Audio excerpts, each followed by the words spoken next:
विद्यार्थी मित्रों, सुप्रभात, गुड मॉर्निंग। मन कविता के बारे में हम चर्चा कर रहे थे।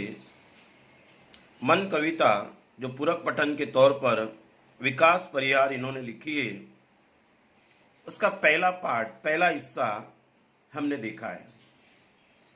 पहले हिस्से में हमने देखा था ये जापानी काव्य जिसे हम हाइकू कहते हैं, इस हाइकू कविता की या काव्य की क्या विशेषता है, उसकी जानकारी हमने गत्तासिका में ली थी।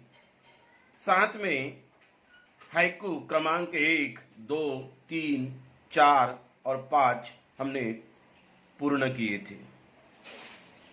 बच्चों, आज हम जाएंगे मन इस पूरक पठन के पार्ट 2 में बचे हुए हाइकू की हम जानकारी लेंगे। तो कवि कहते विकास परिहार, भीतरी कुंठा आंखों के द्वार से आई बाहर। कवि कहते भीतरी कुंठा, भीतरी यानी अंदरूनी,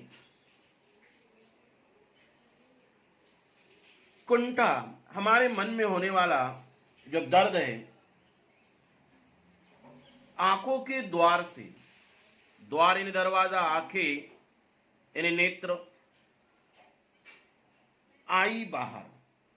कवि कहना चाहते जब हमारे आंखें, हमारे नेत्र अश्रु से बहने लगते हैं या अश्रु उसमें से बहते हैं, तो हमें यह मानना चाहिए, ये हमें समझना चाहिए कि हमारे मन में या हमारे मन के भीतर होने वाली जो कुंठा है, जो दर्द है, वो हमारे आंखों के द्वारा क्या करते रहता है, बाहर आते रहता है। ऐसा कहते हैं कि हृदय में होने वाला वो दर्द जो है, जब अश्रु के द्वारा बाहर निकलता है तो अपना मन जो है वह हल्का होता है। ऐसा कवि विकास परिहार इसके माध्यम से व्यक्त कर रहे। खारे जल से, कवि कहते हैं कि खारे जल से धुल गए विषाद मन पावन। खारे जल से, जल यानी पानी, धुल गए विषाद, विषाद का अर्थ अभिलाषा यानी इच्छा, पूरी न होने पर मन में होने वाला खेद या दुख। मन पावन, पावन का अर्थ होता है पवित्र। कवि कहते हैं कि जब नेत्रों से, आंखों से खारे जल, मतलब अश्रु, उसका स्वाद खारा होता है, मतलब जब नेत्रों से अश्रु बहते हैं तो ये हमें समझ लेना चाहिए कि आंसू जो है, आंसुओं के खारा जो जल है, पानी है, जब हमारे आंखों से निकलता है तो हमारा मन संपूर्ण विषाद, दुख जो है वो धूल जाता है और मन पहले की तरह क्या हो जाता है, पवित्र होता है। पावन का मतलब क्या होता है, पवित्र होता है। मतलब आंखों से जब आंसू निकल कर चले जाते हैं तो ये खारा जल जो है, जब हमारे हृदय से, आंखों के द्वार से निकल कर चला जाता है तो हमारा मन जो है वो बड़ा पवित्र बन जाता है, पावन बन जाता है। ऐसा कवि इस हाइकू के माध्यम से व्यक्त करते हैं। बच्चों, इसके पहले हमने देखा था भीतरी कुंठा आंखों के द्वार से आई बाहर, खारे जल से धुल गए विषाद मन पावन। थोड़ा सा मिलता जुलता अर्थ है। ये कहते हैं कि मन में जो दुख है वो आंखों के द्वार से बाहर आ रहा है। अश्रु जो है वो हमारी मन की कुंठा को, हमारे दर्द को आंखों के द्वारा निकाल रहा है। यहां भी जब कवि कहते हैं कि जो आंखों के द्वारा जो खारा जल अश्रु निकलते, ये अश्रु निकलने दीजिए, क्योंकि ये हमारे मन को क्या करता है, साफ सुथरा बनाता है, पवित्र बनाता है, पावन बनाता है। मृत्यु को जीना, मृत्यु को जीना जीवन विष पीना है जिजीविषा। कवि कहते कि मृत्यु को जीना, जीवन विष पीना है जिजीविषा। जिजीविषा का अर्थ होता है जीवन जीने की इच्छा है, जीने की इच्छा है। मनुष्य जीवन में बच्चों बाधाएं आती रहती है और इन बाधाओं का सामना मनुष्य करते रहता है। असल में देखा जाए, कितनी भी मुश्किलें आ जाए, बहुत बीमार है, गुजारा कर नहीं पाता, फिर भी जीवन जीने की इच्छा रखता है। हाथ नहीं, पैर नहीं, ठूंठ मात्र हाथों से, फिर भी भीख मांगकर वो जीने की इच्छा रखता है। इसीलिए कवि क्या कहते हैं, प्रत्येक मनुष्य के जीवन में अनेक परेशानियां, चिंताएं और अप्रिय प्रसंग आते रहते हैं। प्रत्येक मनुष्य के जीवन में अनेक परेशानियां हैं, चिंताएं और ऐसे अघटित अप्रिय ऐसे प्रसंग आते रहते हैं। लेकिन ऐसे प्रसंगों में भी हमें क्या करना चाहिए, डटे रहना चाहिए। और जो ऐसे कठिन प्रसंगों में डटे रहता है, मुकाबला करता है, यही तो हमारे जीवन की जिजीविषा का प्रमाण है, सबूत है। मतलब जीवन में आने वाली मुश्किलें जो होती है उसे हार नहीं मानना चाहिए। हार न मानकर उसका डटकर कभी हम मुकाबला करते हैं तो डटकर मुकाबला करना मतलब असली जिजीविषा यानी जीवन जीने की इच्छा है। बहुत सारे लोग मुश्किलों में क्या करते हैं, हार मान लेते हैं। मुश्किलों में हार मानने के बाद संकटों का सामना नहीं कर पाते, संकटों का सामना नहीं कर पाते, अपने जीवन को कभी कभी वो समाप्त भी कर देते हैं। लेकिन कवि कहते हैं इसको जिजीविषा नहीं कहते। जिजीविषा वही होती है, कितनी भी जीवन में मुश्किलें आ जाए उन मुश्किलों का सामना करना, यही मतलब असली जिजीविषा है। ऐसा कवि इस हाइकू के माध्यम से व्यक्त कर रहे। असल में बच्चों, अगले प्रसंग की ओर हम जाएंगे और अगला प्रसंग क्या है उसकी हम चर्चा करेंगे। आइए,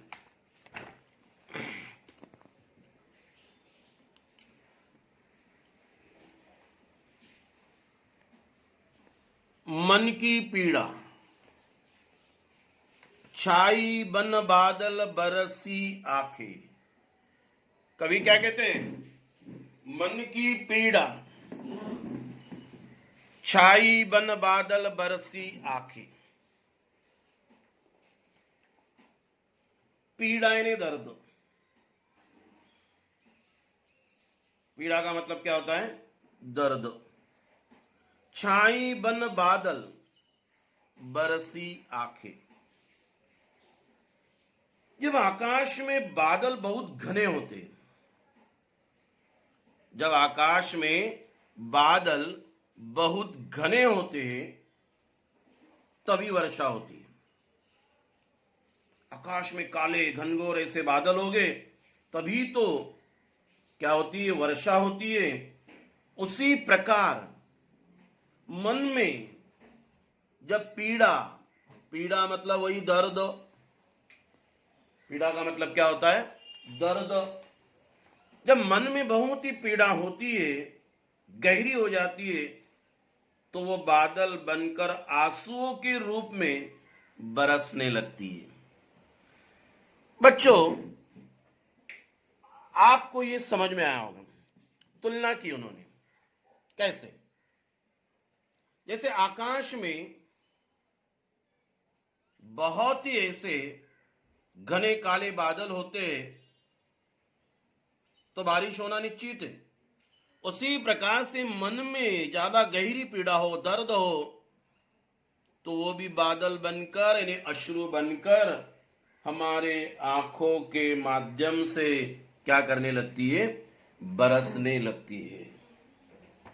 क्या कहते कवि, आइए।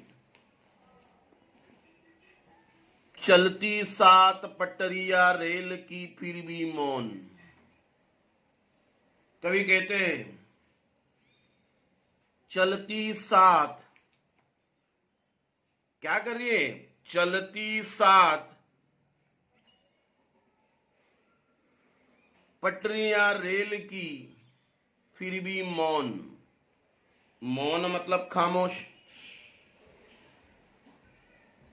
रेल की जो पटरियां है, ये रेल की पटरियां दोनों साथ साथ चलती रहती है, कभी वो मिलती नहीं।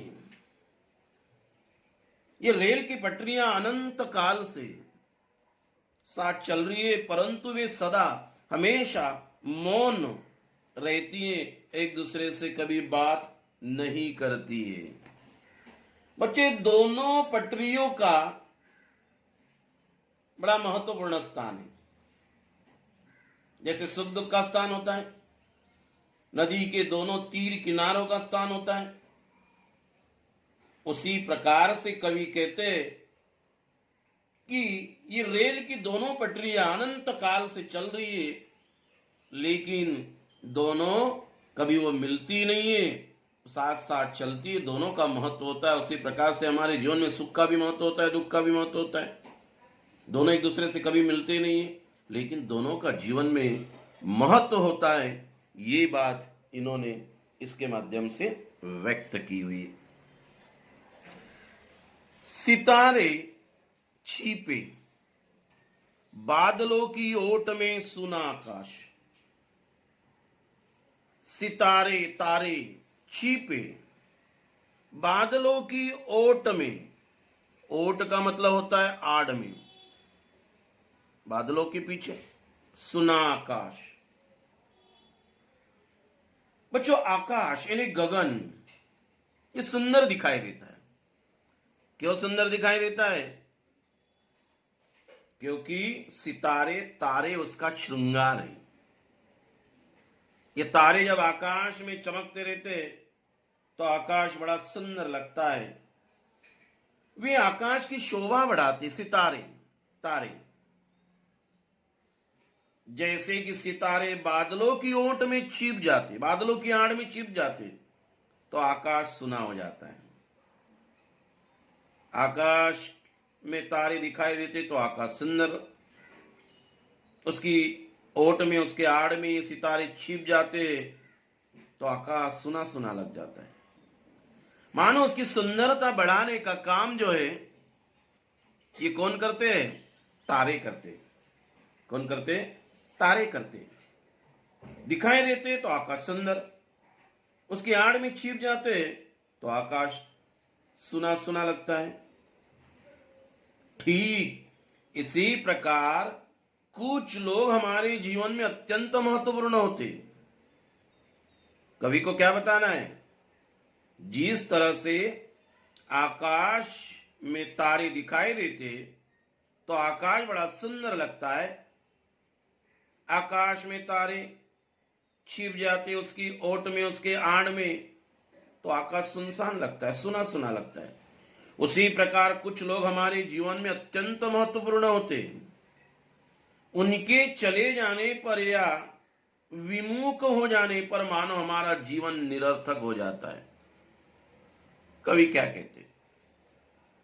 कवि कहते, उस तारों के समान हमारे जीवन में भी कुछ लोग आते हैं, उनका महत्व उस तारों के समान है। जब तक हमारे जीवन में वो रहते हैं तो हमारा जीवन भी आकाश की तरह बड़ा सुंदर लगता है। जैसे ही वो व्यक्ति हमारे जीवन में उस तारों की तरह निकल कर चले जाते तो हमारा जीवन भी कैसा? सुना सुना हो जाता है।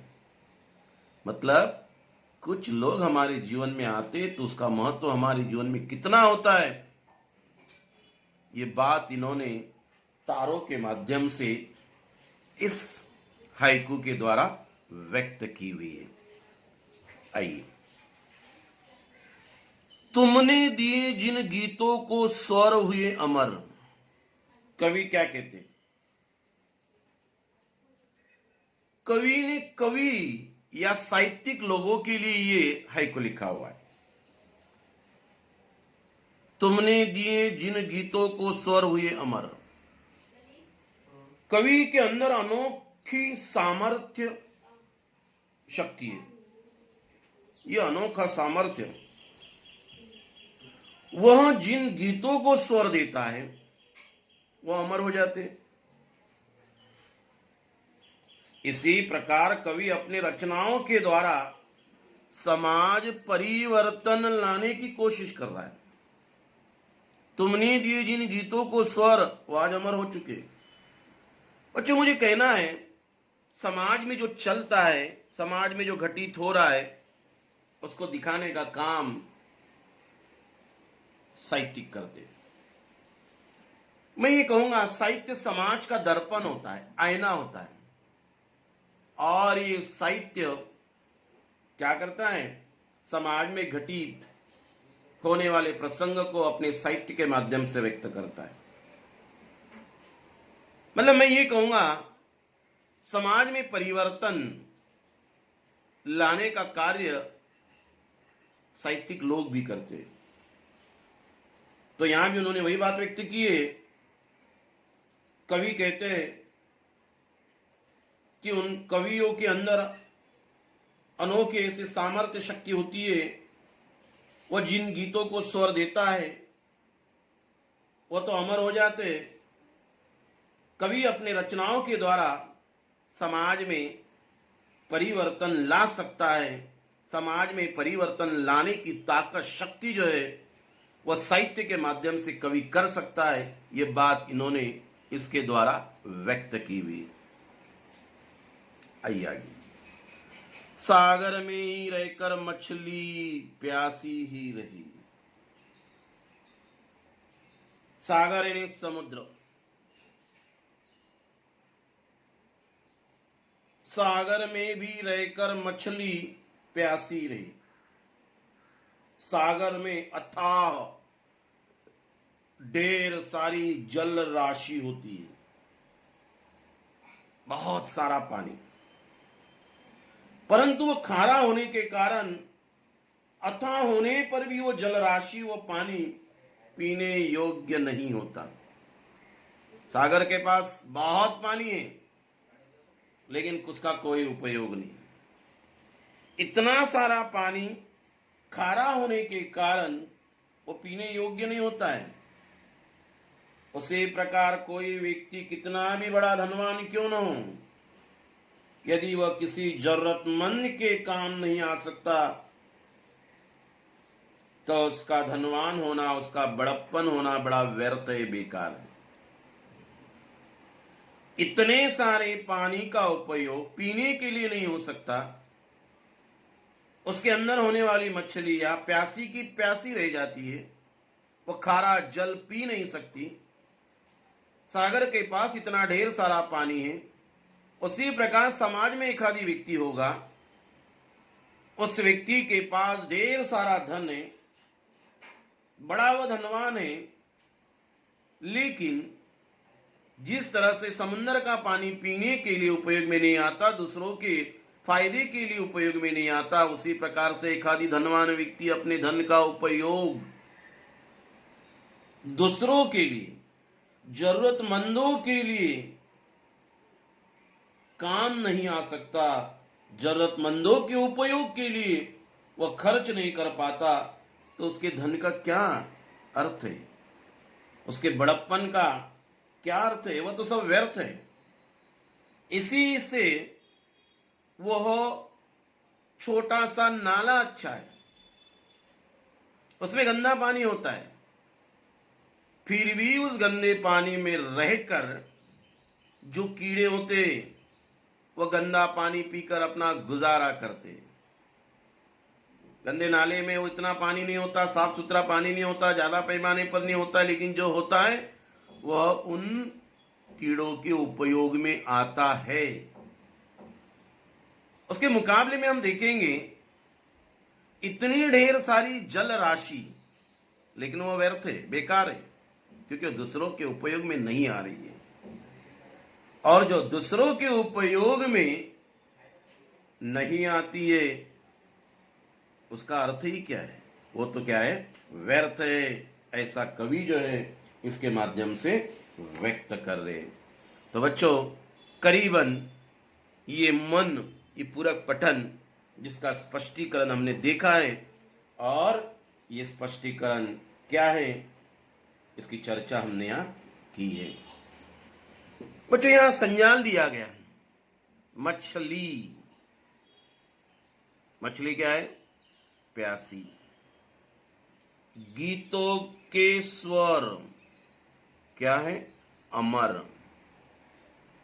रेल की पटरियां मतलब रहेगा मौन।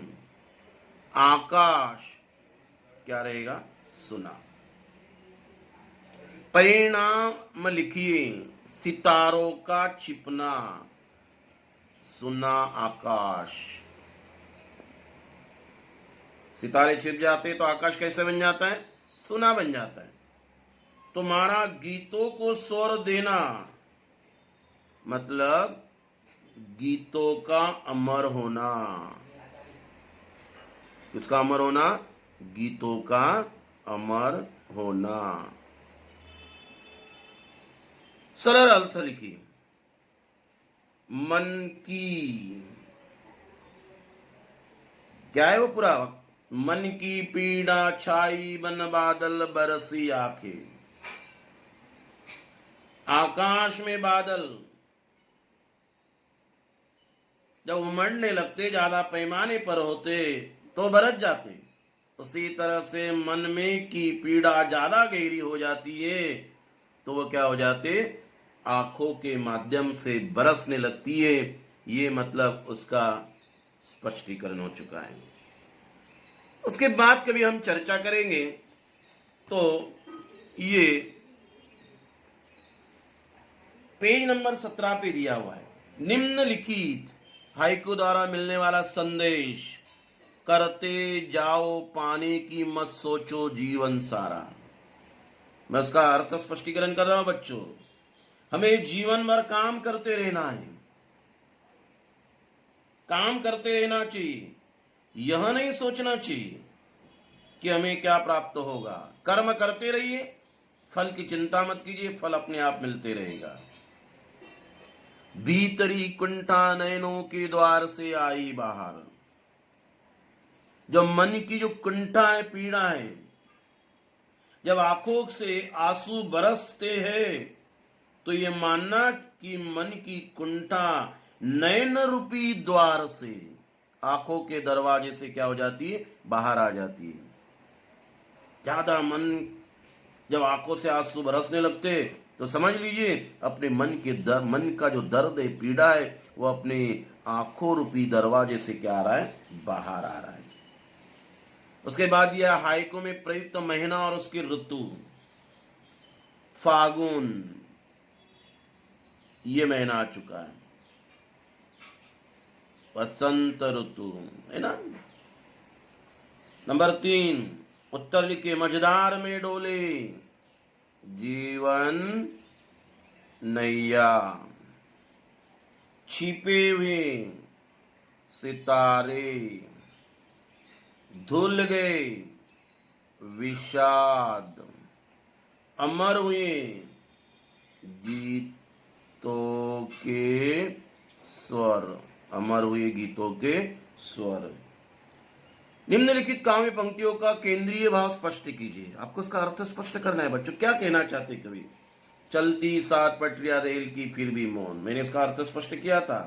जैसे रेल की पटरियां दोनों साथ साथ चलती रहती है, कभी वो मिलती नहीं है, शांत होती है, उसी प्रकार से हमारे जीवन में भी सुख दुख का महत्व होता है। कांटों के बीच खिलखिलाता फूल देता प्रेरणा।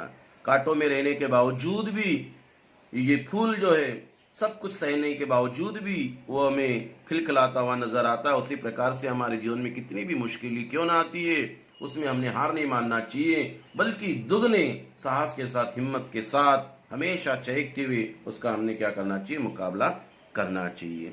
उसके बाद जो उपयोजित लेखन दिया गया था, ये उपयोजित लेखन इसके पहले हमने पत्र लेखन में पूर्ण किया हुआ है।